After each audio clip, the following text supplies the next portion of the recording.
Shalom. Mari kita bersama membuka Alkitab kita di dalam 1 Petrus 4, 1 Petrus pasal yang keempat ayat yang ke-7 sampai ayat yang ke-11. 1 Petrus 4 ayat yang ke-7 sampai yang ke-11, hidup orang Kristen. Kesudahan segala sesuatu sudah dekat. Karena itu kuasailah dirimu dan jadilah tenang supaya kamu dapat berdoa. Tetapi yang terutama kasihilah sungguh-sungguh seorang akan yang lain sebab kasih menutupi banyak sekali dosa. Berilah tumpangan seorang akan yang lain dengan tidak bersungut-sungut. Layanilah seorang akan yang lain sesuai dengan karunia yang telah diperoleh tiap-tiap orang sebagai pengurus yang baik dari kasih karunia Allah. Jika ada orang yang berbicara, baiklah ia berbicara sebagai orang yang menyampaikan firman Allah. Jika ada orang yang melayani, baiklah ia melakukannya dengan kekuatan yang dianugerahkan Allah. Supaya Allah dimuliakan dalam segala sesuatu karena Yesus Kristus. Ialah yang empunya kemuliaan dan kuasa sampai selama-lamanya. Amin. Nah, judulnya sangat sederhana yaitu hidup orang Kristen. Dan sebagai orang Kristen, beberapa hal ini seharusnya lah memang menguasai kehidupan kita atau dimanifestasikan di dalam kehidupan kita.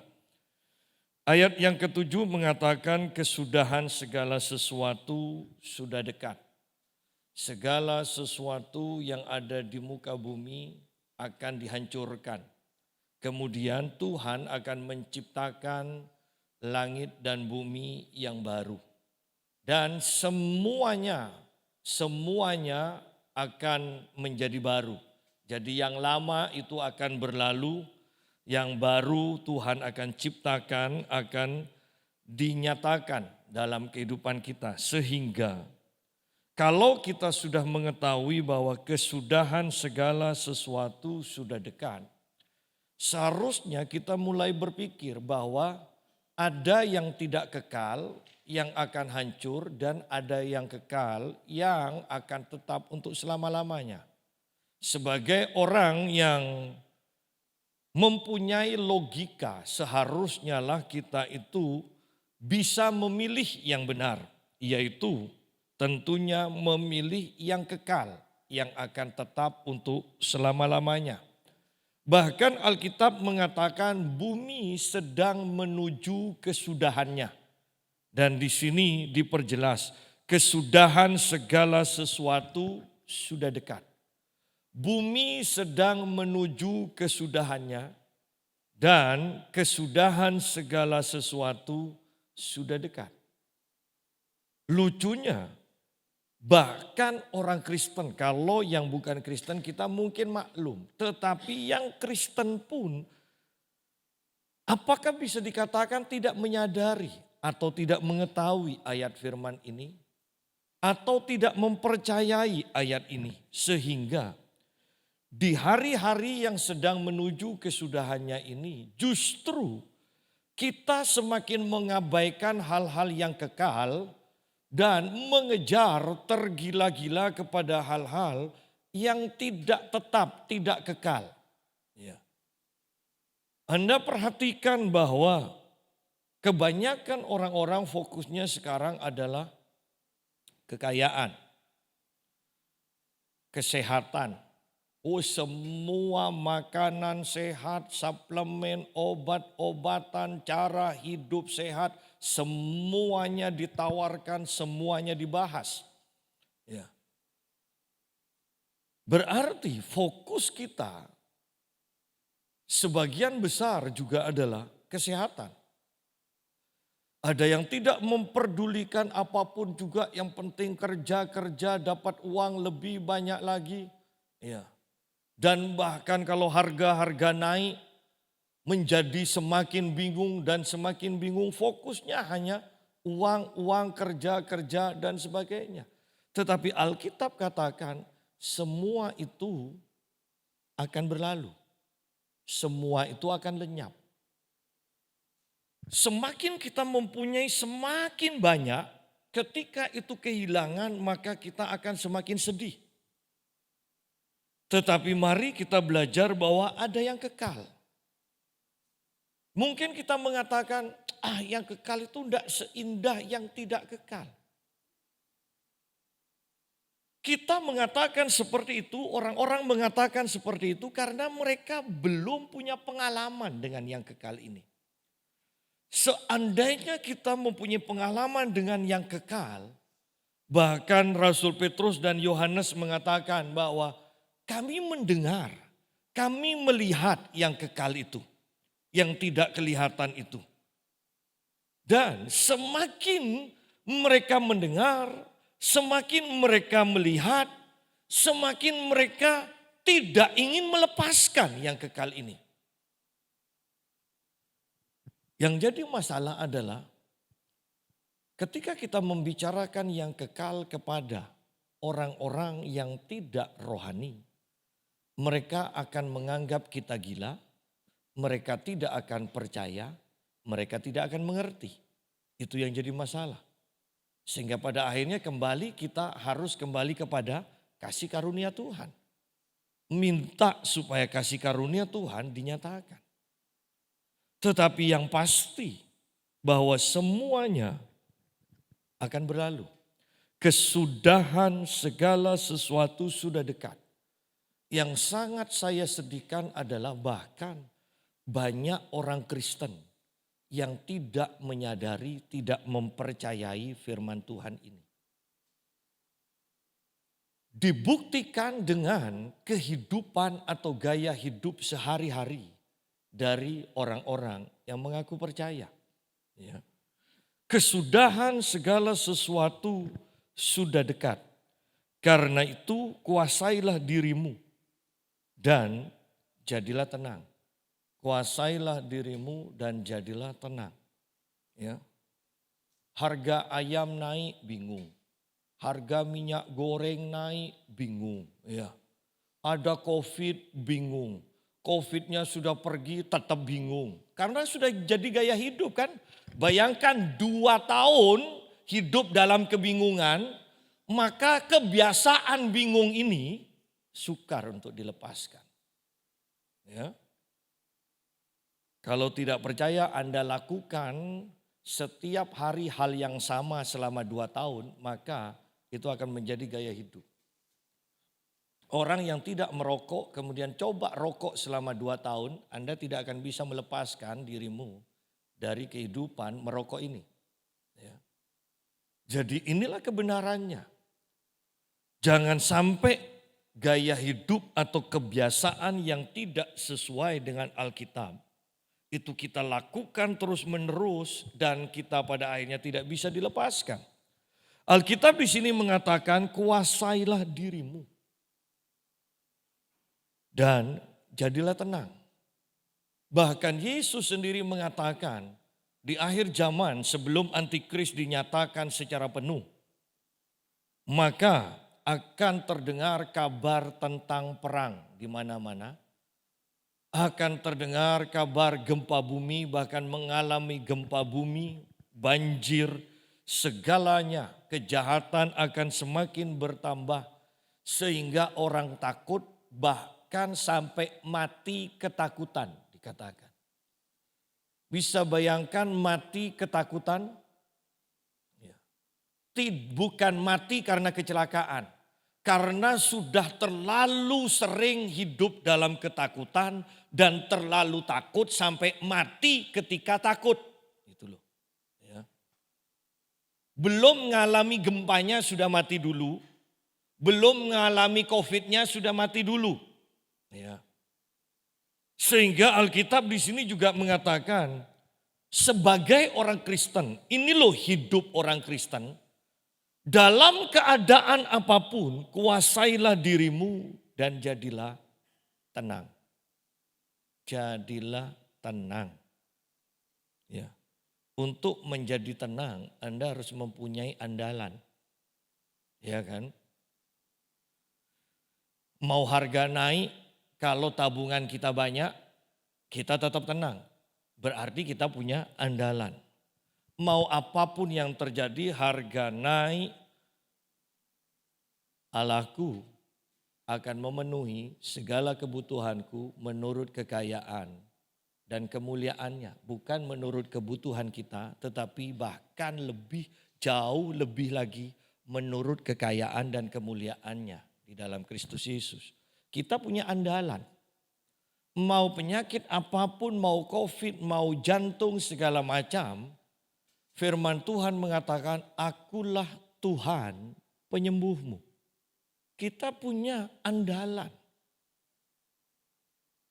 Yang jadi masalah ketika kita mengandalkan hal-hal yang keliru, yang tidak tetap. Bayangkan kita mempunyai andalan yang tidak kekal. Yang tidak teguh. Alkitab katakan firman Tuhan tetap teguh di surga untuk selama-lamanya. Karena itu kuasailah dirimu dan jadilah tenang. Apakah kita mudah takut, mudah cemas, mudah khawatir, atau kita adalah orang yang tenang? Orang yang tenang menggambarkan bahwa orang itu adalah orang yang beriman.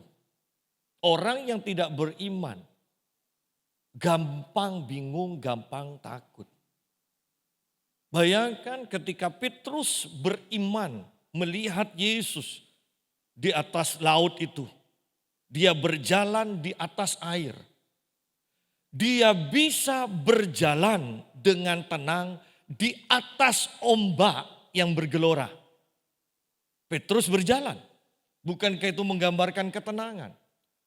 Tetapi ketika dia mengalihkan pandangannya, perasaannya kepada di sekelilingnya, bukan kepada Yesus di hadapannya, maka dia mulai tenggelam dan dia berteriak, Tuhan tolong. Berarti sekarang sudah tidak ada ketenangan. Yang ada ketakutan, yang ada kecemasan. Semakin cemas, semakin takut, Petrus akan semakin tenggelam. Bersyukurlah Tuhan segera menolong. Tetapi dari cerita ini, dari kejadian ini, posisi kita ada di mana? Apakah kita adalah orang yang tenang, yang bisa menguasai diri kita, ataukah kita adalah orang yang mudah cemas, mudah khawatir, mudah takut? Dan orang yang tidak tenang tidak akan bisa berdoa dengan benar. Di sini dikatakan karena itu kuasailah dirimu dan jadilah tenang. Supaya kamu dapat berdoa. Jadilah tenang. Kalau saya mau tambahkan jadilah tenang. Supaya kamu dapat berdoa dengan iman. Bukan berdoa dalam kekhawatiran. Bukan berdoa di dalam kecemasan. Jadilah tenang supaya kamu dapat berdoa dengan iman. Dan doa dengan iman pasti dijawab oleh Tuhan. Kalau sudah pasti dijawab oleh Tuhan, buat apa cemas? Kalau kita pasti didengar oleh Tuhan dan dijawab, buat apa takut? Karena ketakutan, kecemasan semuanya sia-sia. Iman akan membuat kehidupan kita terjamin. Sehingga mulailah berdoa. Mulailah berdoa. Anda harus semakin banyak berdoa di akhir zaman ini. Anda harus semakin banyak berdoa. Bahkan berdoalah dipimpin oleh Roh Kudus. Artinya begini. Anda mempunyai jam-jam doa. Tetapi di luar jam-jam doa itu. Seringkali Roh Kudus akan pimpin kita. Untuk mulai berdoa lagi dan berdoa lagi untuk mengatasi masalah-masalah yang kita tidak tahu, kecelakaan demi kecelakaan, bahaya demi bahaya, penyakit demi penyakit yang akan menghadang kita di depan kita. Tetapi Roh Kudus yang mengetahui apa yang akan terjadi, Roh Kudus mendorong kita untuk mulai berdoa dan dengan berdoa, Alkitab katakan di dalam di dalam kitab Roma 8 ayat 26 sampai 28. Ketika kita dipimpin oleh Roh Kudus untuk berdoa, berdoa dan terus berdoa, Allah turut bekerja untuk mendatangkan, untuk mengubahkan kecelakaan, penyakit itu menjadi kebaikan bagi kita.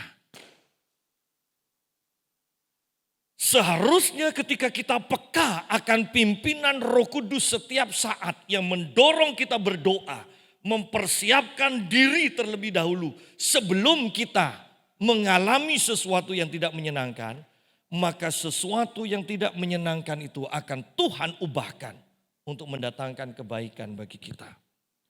Karena itu kuasailah dirimu dan jadilah tenang supaya kamu dapat berdoa. Saya tidak takut Tuhan. Saya tidak takut Pak Yusa. Tapi kelemahan saya hanya suka marah. Loh, Anda mau marah, Anda berdoa sambil marah. Tanda kutip, jangan-jangan Tuhan takut tidak mau dekat-dekat Anda juga. Ya kan? Yang saya selalu tekankan, ingat sebagai orang yang percaya, sebagai orang yang mengalami pengampunan dari Tuhan, tanpa Tuhan membahas dosa kita apa, mengapa kita melakukan itu, tanpa Tuhan bahas dan Dia mengampuni dosa kita. Jadilah seperti Tuhan juga yang mengampuni orang yang bersalah pada kita tanpa membahasnya lagi. Sehingga kita menjadi orang yang tenang. Sehingga kita bisa berdoa. Bukankah lebih baik kita yang dirugikan daripada kita yang merugikan orang lain? Jadi mari jadilah orang yang tenang supaya kita dapat berdoa. Kalau kita tidak tenang, bagaimana bisa kita masuk di dalam doa yang bersifat keintiman yang memakan waktu yang lama?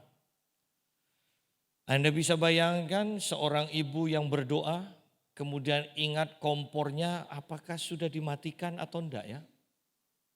Maka baru 5 menit ingat kompor, doa berhenti. Kenapa? Tidak tenang. Jadi ketenangan ini sangat penting untuk kita bisa berdoa. Oleh karena itu sebetulnya Tuhan sendiri mengajarkan kepada kita, ayo berdoa setiap pagi sebelum kamu melakukan segala sesuatunya. Tujuannya apa? Supaya bisa tenang. Bahkan Yesus seringkali berdoa sepanjang malam. Kenapa? Karena semua urusannya sudah diselesaikan sehingga dia bisa berdoa dengan tenang. Ya. Jadilah tenang supaya kamu dapat berdoa. Berdoalah dengan tenang yang membuktikan bahwa engkau berdoa dengan iman. Berdoa dengan tenang karena kita tahu sia-sia cemas, sia-sia takut itu tidak mengerjakan sesuatu yang baik dan tidak menghasilkan kebaikan. Ya. Jadilah tenang supaya kamu dapat berdoa. Tetapi yang terutama, kasihilah sungguh-sungguh seorang akan yang lain. Sebab kasih menutupi banyak sekali dosa. Sederhananya saya mengatakan begini, hiduplah di dalam kasih. Kalau mau digambarkan kasih ini sebenarnya menggambarkan karakter. Ya. Menggambarkan karakter. Karakter penting sekali di dalam kehidupan kekristenan. Saya membaca sebuah buku yang membahas orang-orang tuh banyak memperdebatkan dikatakan. Bahwa karakter lebih penting daripada kuasa. Padahal dikatakan, siapa kita yang boleh membahas dan menentukan yang lebih penting itu yang mana? Sedangkan Tuhan sendiri mengatakan bahwa kerajaan Allah terdiri dari kuasa. Ya. Dan kemudian hamba Tuhan ini menulis mengatakan begini. Saya tidak mau membahas, dia katakan, mana yang lebih penting antara kuasa dan karakter. Saya hanya mau tanya begini. Dia bilang, manakah yang lebih penting atau yang tidak diperbolehkan? Mendukakan Roh Kudus atau memadamkan roh, dikatakan. Nah, mendukakan Roh Kudus atau memadamkan roh.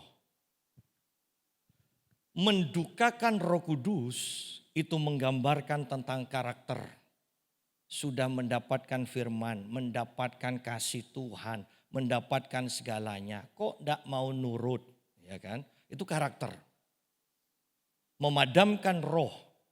Ketika kuasa Allah dimanifestasikan, mungkin pemimpin akan mengatakan kita harus tertib. Dan semua kehebohan karena sukacita orang yang lumpuh berjalan, orang yang mati bangkit, kan otomatis teriak-teriak kan? Dan pemimpin katakan kita harus tertib. Itu memadamkan roh. Dan hamba Tuhan ini mengatakan begini, mana yang lebih penting? Seandainya karakter dan kuasa diibaratkan itu adalah sepasang kaki kita. Bagaimana kalau kaki yang satu lebih panjang, kaki yang satu lebih pendek? Maka itu akan mempengaruhi kesehatan kita keseluruhan. Sidang jemaat, bahwa di akhir zaman ini kasih penting, karakter penting, iya. Tetapi ingat, tanpa kuasa Allah kita akan menjadi orang Kristen yang hanya bisa dicemooh tanpa bisa berbuat apa-apa. Saya dahulu sudah mengatakan bahwa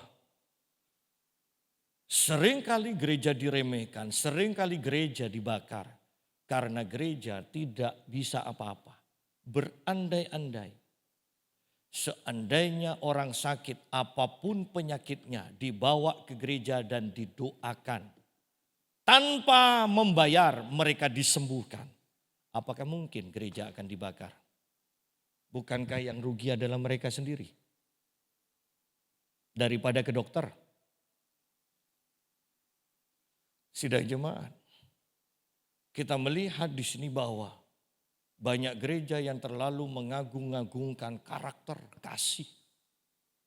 Tetapi tanpa kuasa itu sia-sia.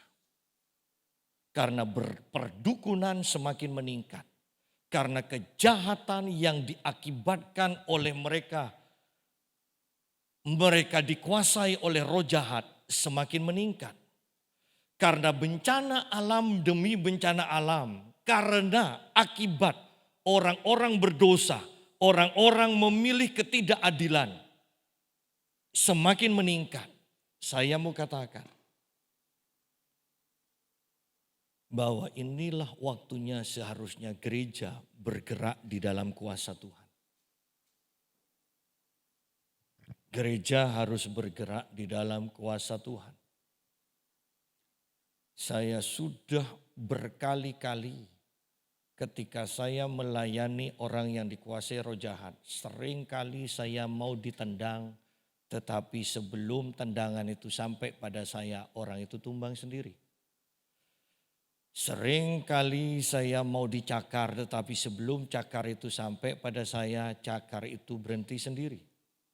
Artinya, bahkan banyak orang yang akan melakukan kejahatan karena mereka digerakkan oleh roh jahat. Kalau kita tidak mempunyai kuasa Allah, maka kejahatan itu akan terjadi dan dialami oleh kita. Tetapi ketika kita mempunyai kuasa Allah, Anda mengatakan stop dalam nama Tuhan Yesus, maka mereka akan berhenti. Itulah yang terjadi. Bahkan seringkali bencana alam itu diakibatkan oleh roh jahat.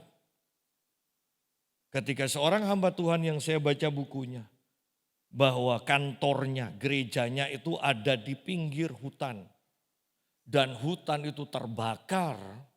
Kemudian ketika dia katakan bahwa angin harus berubah, maka angin berubah dan arah api itu dibawa ke arah yang lain juga. Sehingga gerejanya diselamatkan dan dia mengatakan, apakah ini hanya kejadian alam murni atau roh jahat yang menggerakkan? Itu patut dipertanyakan. Kembali kepada pembahasan kita bahwa tetapi yang terutama, kasihilah sungguh-sungguh seorang akan yang lain, sebab kasih menutupi banyak sekali dosa.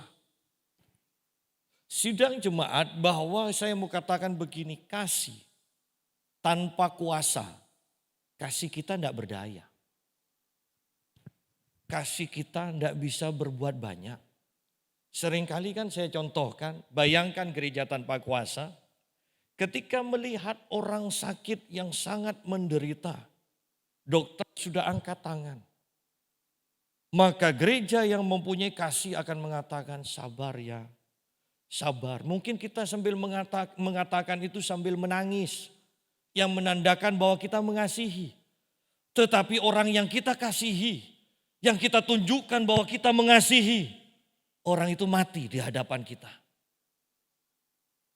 Tetapi bayangkan ketika gereja bangkit, kasih ada. Karena kasih, Yesus dikatakan, Yesus tergerak oleh belas kasihan dan Yesus menyembuhkan yang sakit. Yesus tergerak oleh belas kasihan dan Yesus mengadakan mujizat pelipat gandaan roti. Kasih tanpa demonstrasi kuasa, tanpa kuasa, akan menjadi kasih yang lemah, kasih yang tidak mempunyai daya apa-apa. Oleh karena itu, ketika kita mengatakan, di sini dikatakan, tetapi yang terutama, kasihilah sungguh-sungguh seorang akan yang lain, sebab kasih menutupi banyak sekali dosa. Bahwa ketika kita sungguh-sungguh mengasihi orang yang sakit misalnya, maka kita akan sungguh-sungguh mulai berdoa untuk dia. Sungguh-sungguh mulai berpuasa. Sehingga kuasa Allah akan turun atas kita. Dan kita yang digerakkan dengan kasih ini akan mendemonstrasikan kuasa yang kita dapatkan dari Tuhan. Sehingga memang penting, perhatikan, kasihilah sungguh-sungguh. Ketika kita mengasihi sungguh-sungguh, ada usaha untuk memberkati, untuk menyenangkan, untuk menyembuhkan, untuk menolong orang-orang yang kita kasihi. Bukan hanya sekedar perkataan, bukan hanya sekedar ekspresi muka, ekspresi air mata, bukan. Kalau seperti itu, Anda bilang mengasihi, orang yang Anda kasihi tetap mati dan dia tidak mendapatkan manfaat dari air mata kita. Dia tidak mendapatkan manfaat dari kata-kata kita yang enak didengar. Kasih kita akan diterima oleh dia ketika kasih itu didorong oleh kuasa Allah. Maka itu baru bermanfaat. Tetapi yang terutama, kasihilah sungguh-sungguh seorang akan yang lain. Sebab kasih menutupi banyak sekali dosa. Ketika Anda mengasihi seseorang, Anda tidak akan membicarakan hal yang jelek tentang orang itu. Ingat perumpamaan yang sering saya katakan. Kalau kita punya anak, sejelek apapun anak kita, orang lain katakan, wah macik celengah. Ya.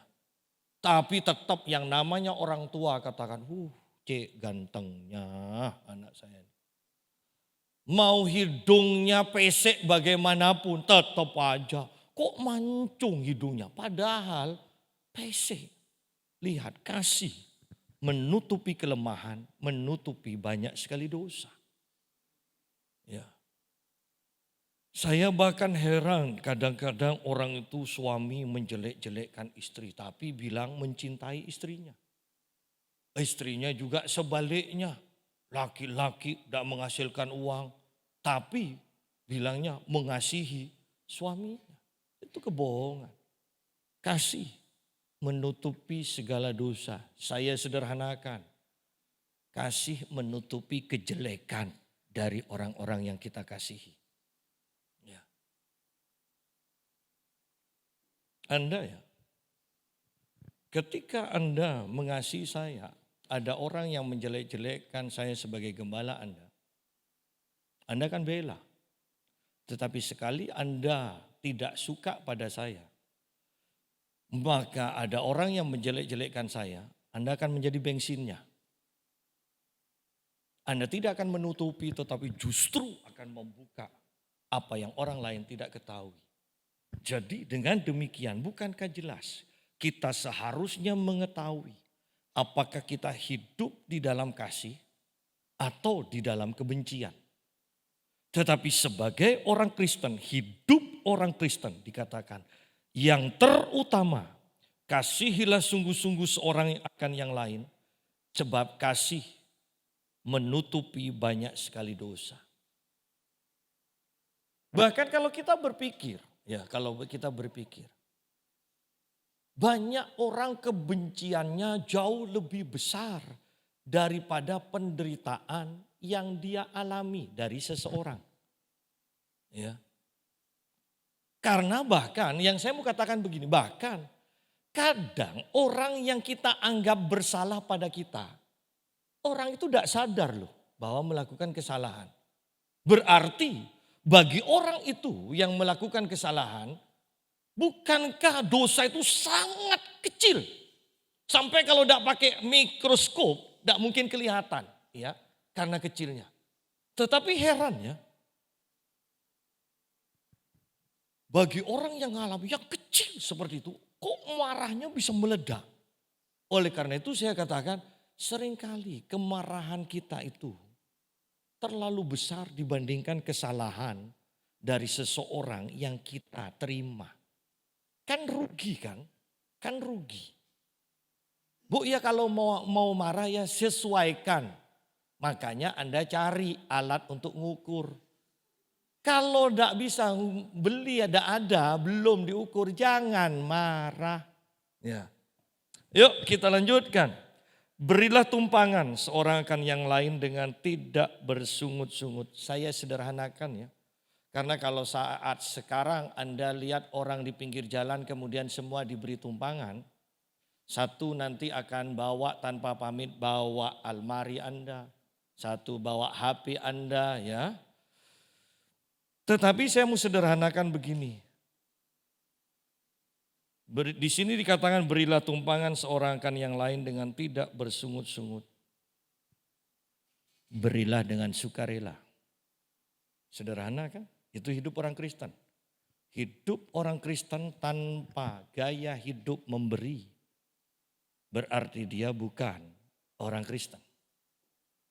Orang Kristen yang lahir baru secara otomatis akan mudah berbelas kasihan dan akan mudah untuk memberi. Saya mungkin pendeta yang kalau saya sampaikan, kalau dibahas di Google, saya salah satu pendeta yang akan dikecam habis-habisan. Kenapa? Karena saya tetap percaya akan kuasa perpuluhan. Sekalipun sudah banyak yang membahas perpuluhan, tidak perlu perpuluhan hanya untuk menyukakan, memperkaya pendeta. Saya mau katakan, saya juga memberi perpuluhan. Ada pendeta-pendeta yang kalau memberi perpuluhan ke pusat minta kas gereja. Jadi pendetanya sendiri tidak ngasih, gerejanya yang ngasih. Oh saya tidak mau. Perpuluhan itu adalah tugas saya. Dan saya berikan. Ya. Banyak orang yang membahas itu perjanjian lama, itu hukum Taurat. Ingat bahwa perpuluhan tidak ada paksaan. Perpuluhan bukan hukum Taurat. Itu dimulai dari Abraham. Sebelum ada Israel, sebelum ada hukum Taurat. Ya.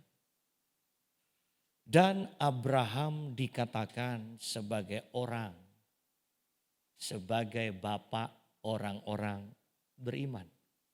Anda jangan lupa sederhananya itu. Ya, sederhananya itu saja. Jadi di sini dikatakan berilah. Saya sederhanakan, berilah dengan sukarela. Tidak usah berdebat. Kalau tidak mau ngasih, ya tidak usah ngasih. Iya kan? Dan yang ngasih juga tidak perlu nyalahkan yang tidak ngasih. Karena nanti masa depan akan menentukan semua yang kita lakukan. Perhatikan. Masa depan akan membuktikan mana yang benar, mana yang salah. Untuk apa bertengkar? Untuk apa berdebat? Ya. Berilah dengan sukarela. Karena pada akhirnya, kenapa saya mau katakan perpuluhan itu harus terus dilakukan? Karena perpuluhan itu menggambarkan kita menyerahkan hidup kita kepada Tuhan. Ingat kebiasaan orang-orang mengatakan 100% saja 100% aja tidak cukup. Anda bisa bayangkan 100% tidak cukup dan kita berani memberi 10% kepada Tuhan dengan mengatakan hidupku sekarang tergantung kepadamu Tuhan. Itu loh sebetulnya. Ya.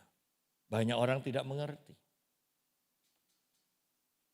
Banyak orang yang tidak mengerti. Justru pada saat-saat di mana kemampuan kita tidak bisa menolong kita. Di saat itulah kuasa Tuhan akan dimanifestasikan dalam kehidupan kita. Seringkali orang berdebat bahkan sampai mencaci maki segala macam. Yang memang Alkitab biarlah dilakukan. Tetapi saya juga tidak setuju hamba-hamba Tuhan yang selalu uang terus. Bahkan ada pendeta yang mengajarkan setiap Anda seharusnya bersyukur ada di tempat ini. Karena ada gereja yang mengajarkan setiap tahun, setiap bulan Januari, ya, selain perpuluhan sebagai buah sulung, gaji pertama itu harus diserahkan kepada gereja. Seluruh gaji itu buah sulung katanya. Itu kebangetan, itu pendeta mata duitan. Ya, kalau Pak Joko dulu mengajar saya, dia katakan itu pemerkosaan ayat firman Tuhan. Ya, sampai itu teman saya yang dikatakan seperti itu nangis loh. Habis khotbah, latihan khotbah di chapel dia katakan itu pemerkosaan ayat firman Tuhan. Di hadapan banyak orang nangis semua gitu. Ya, nah jadi lihat di sini bahwa ayo belajar memberi. Bukankah perpuluhan itu juga adalah alat pembelajaran, alat pendisiplinan bagi kita untuk mempunyai gaya hidup yang memberi. Ya, memberi. Jadikan gaya hidup. Saya di luar seringkali sejak ada tempat duduk ini banyak anak kecil yang duduk. Ya. Dan istri saya katakan kasih itu 5.000. Akhirnya dipikir-pikir ya banyak juga ya. Tapi dia sudah tahu anak itu.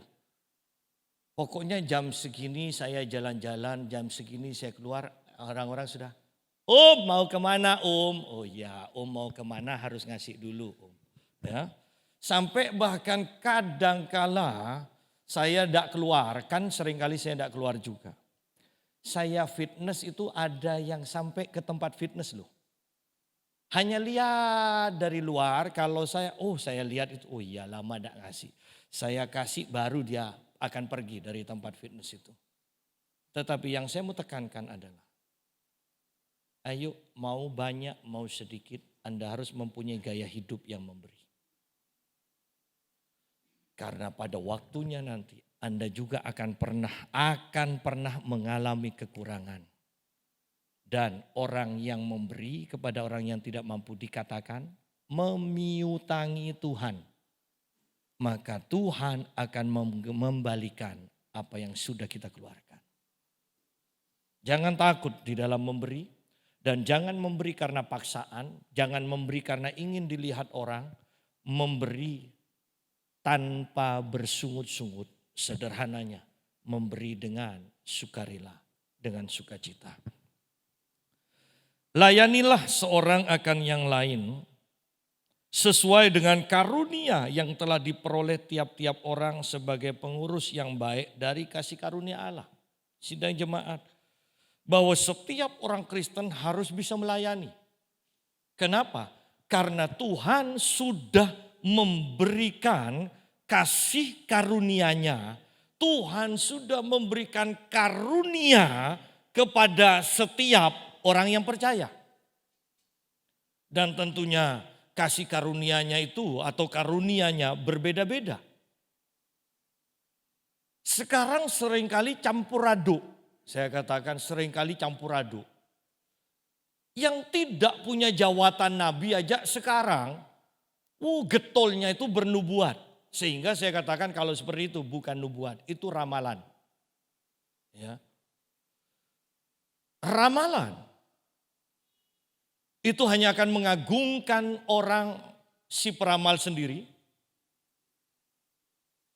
Tetapi nubuat akan mengagungkan nama Tuhan.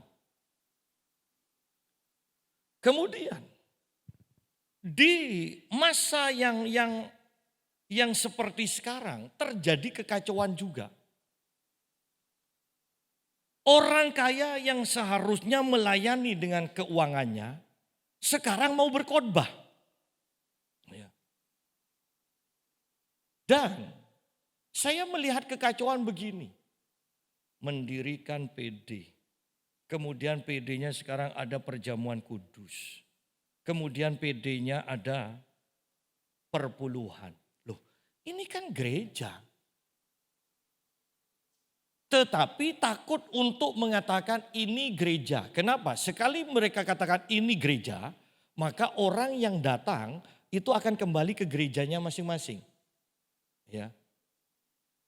Jadi Anda lihat bahwa di dalam gereja pun terjadi kelicikan, kejahatan, keserakahan yang seperti ini. Bahkan saya kadang tertawa melihat orang-orang pengusaha itu berkhotbah. Tidak ada isinya dan setiap perkataan bukankah kita bisa tangkap ada pewahyuan atau tidak. Ada kuasa dalam perkataannya atau tidak. Ada orang sakit yang sudah pernah disembuhkan atau tidak. Ada orang-orang yang pernah dilepaskan atau tidak. Ini hanya mengandalkan bisa berbicara dan punya uang mau jadi pengkhotbah. Artinya saya mau tekankan begini. Sudah keluar dari jalur. Anda perhatikan seorang raja yang membiayai semua kebutuhan di bait suci. Kemudian raja ini mau membakar, juga melakukan membakar dupa ukupan itu. Dan para imam mengejarnya, engkau tidak layak melakukannya. Dan karena raja ini marah, dia punya uang, punya kekuasaan. Tetapi bersyukur para imam berani untuk melawan. Dan Tuhan sendiri menghukum raja ini dengan kusta. Tetapi kita lihat sekarang. Bahkan pendeta-pendeta senang kalau kedatangan tamu pengusaha untuk berkhotbah. Dan pengusahanya bilang saya tidak perlu dibayar. Bahkan saya nanti akan nyumbang ke gerejamu. Oh senang. Perhatikan, layani satu dengan yang lain. Berdasarkan karunia-Nya masing-masing. Banyak hal yang kita sebenarnya bahkan lebih parah lagi. Banyak dari orang Kristen tidak tahu karunia-Nya. Melayani serampangan saja. Banyak orang yang punya karunia tetapi mengharapkan juga orang lain melayani dengan hal yang sama dengan dirinya. Padahal karunia-Nya beda. Nah ini juga. Jadi lihat. Setiap kita seharusnya mengetahui karunia kita. Dan bergerak dengan karunia-Nya masing-masing. Jangan menginginkan orang lain juga bergerak sesuai dengan keinginan kita. Karena belum tentu karunia-Nya sama. Ada orang yang suka rapat loh. Tapi kalau bagi saya rapat, wah itu paling saya tidak suka. Saya lebih sukanya di kamar. Saya lebih sukanya beli buku dan kemudian saya baca. Anda mungkin katakan tidak bosan. Saya rasa saya tidak keluar 1 bulan pun di kamar asal dikirim makan. Saya bisa. Tetapi ada orang yang bisa senang rekreasi. Ya. Dan saya pun tidak akan menyalahkan. Ada orang yang kalau tidak rekreasi misalnya 2 bulan tidak rekreasi. Sudah sepertinya sakit semua badan dan matanya. Ya kan? Tetapi bagi saya keluar ke Apollo beli belanja-belanja aja ya. Pulang kok sepertinya tuh capek semua. Artinya Anda tidak bisa katakan, Pak Yusa ini pemalas. Tidak, kalau diperlukan saya bisa kok kerja seharian. Tetapi lihat ini, bahwa setiap orang karunianya itu memang beda.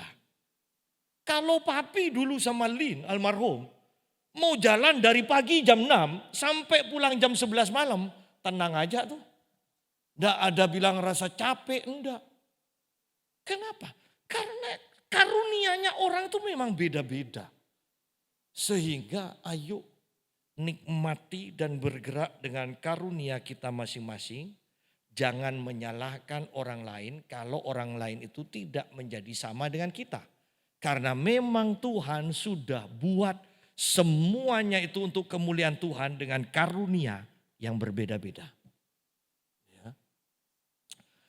Ayat yang ke-11, ayat penutup. Jika ada orang yang berbicara, baiklah ia berbicara sebagai orang yang menyampaikan firman Allah. Jika ada orang yang melayani, baiklah ia melakukannya dengan kekuatan yang dianugerahkan Allah, supaya Allah dimuliakan dalam segala sesuatu. Karena Yesus Kristus ialah yang punya kemuliaan dan kuasa sampai selama-lamanya. Sederhananya ayat ini mengatakan begini. Dalam seluruh hidupmu, engkau harus memanifestasikan kuasa firman dan kuasa Roh Kudus untuk memuliakan nama Tuhan Yesus. Sederhananya itu. Karena di sini dikatakan jika ada orang yang berbicara, baiklah ia berbicara sebagai orang yang menyampaikan firman Allah. Bukankah ini menjadi gaya hidup? Ada orang yang berbicara 2 hari sekali? Ada kan? Bahkan kita ada orang-orang yang sampai dalam level cerewet. Ya. Artinya tidak bisa tidak berbicara. Nah orang yang seperti ini seharusnya banyak belajar firman Tuhan. Sehingga setiap dia ngomong firman Tuhan keluar. Ya kan? Tetapi yang saya mau katakan begini. Bahwa setiap kita mempunyai tanggung jawab untuk mempelajari firman sungguh-sungguh, mengucapkan firman sungguh-sungguh, sehingga dalam berbicara pun tanpa sengaja, tanpa dipikir, ada firman yang keluar walaupun kita tidak mengatakan. Menurut Matius pasal 5 ayat 12, walaupun tidak mengatakan seperti itu. Kita mungkin hanya mengatakan kita sungguh-sungguh loh perlu Tuhan, perlu sungguh. Nah itu artinya diambil dari ayat haus dan lapar akan Tuhan. Nah artinya setiap pembicaraan kita harus mengandung unsur firman menjadi gaya hidup. Dan di sini dikatakan jika ada orang yang melayani, baiklah ia melakukannya dengan kekuatan yang dianugerahkan Allah. Jadi secara sederhananya gaya hidup kita harus selalu mencerminkan, menggambarkan, memanifestasikan akan kuasa Roh Kudus dan kuasa firman Tuhan. Buat itu menjadi nyata. Memanifestasikan firman Tuhan dan kuasa Tuhan. Ya. Kalau berbicara, biarlah firman Allah dikatakan. yang disampaikan. Kalau melakukan sesuatu, biarlah bukan dengan kekuatan kita sendiri, tetapi dengan kekuatan yang dianugerahkan Allah. Supaya tujuan kita hidup, tujuan kita itu ada untuk memuliakan Allah dalam segala sesuatu di dalam Yesus Kristus. Kitab Kolose juga mengatakan apapun yang kau lakukan, lakukanlah seperti untuk Allah. Ya. Jadi bagaimana kita hidup? Apakah kita sudah hidup sebagai orang Kristen? Ataukah kita hidup belajar untuk menjadi hidup sebagai orang Kristen? Saya mau katakan kita adalah orang Kristen. Hiduplah seperti judul ini. Hidup orang Kristen. Pelajari firman sungguh-sungguh. Baca firman. Hafalkan firman. Walaupun hafalnya hanya 5 menit. Pagi hafal, siang lupa. Ya. Malam hilang semua. Pagi hafal lagi. Ya, tenang aja. Ya. Hafalkan, bicarakan firman Tuhan. Dan biarlah kuasa Tuhan akan terus bekerja. Saya tetap menginginkan setiap jemaat di tempat ini mempunyai kesaksian untuk pernah menyembuhkan orang sakit, pernah mengusir setan, bahkan melakukan mujizat. Anda akan bergairah, Beberapa waktu ini saya mendapatkan telepon dan saya mulai catat dan istri saya katakan begini. Semangat sekali ya kalau dapat undangan. Saya katakan, enggak, saya lebih senang di gereja sendiri. Enggak bisa, mukamu itu loh kelihatan. Ya. Padahal yang saya suka adalah ketika saya di luar, akan banyak orang kerasukan yang saya layani dan saya lepaskan. Saya didatangi oleh orang-orang sakit dan bermasalah dan orang sakit itu disembuhkan. Saya mendengarkan kesaksian itu yang membuat saya senang. Di sini hampir semuanya mungkin sudah dilayani pelepasan. Apanya lagi yang mau dilepaskan? Kan sudah ada kan? Saya mau bernubuat di sini. Akan mungkin ada orang yang mengatakan, iya Pak Yusak sudah tahu sih kehidupannya. Kalau orang luar yang saya tidak kenal dan saya mulai bernubuat, orang akan tahu, ya ini dari Tuhan. Sidang jemaat, itu sebabnya saya melayani keluar. Oleh karena itu mari setiap kita di tempat ini, kerinduan saya sebagai gembala adalah semua jemaat di tempat ini memanifestasikan kehidupan Kristen yang benar. Mengusir setan, menyembuhkan orang sakit, menunjukkan kasih, dan hidup di dalam ketenangan, hidup di dalam doa. Tuhan memberkati.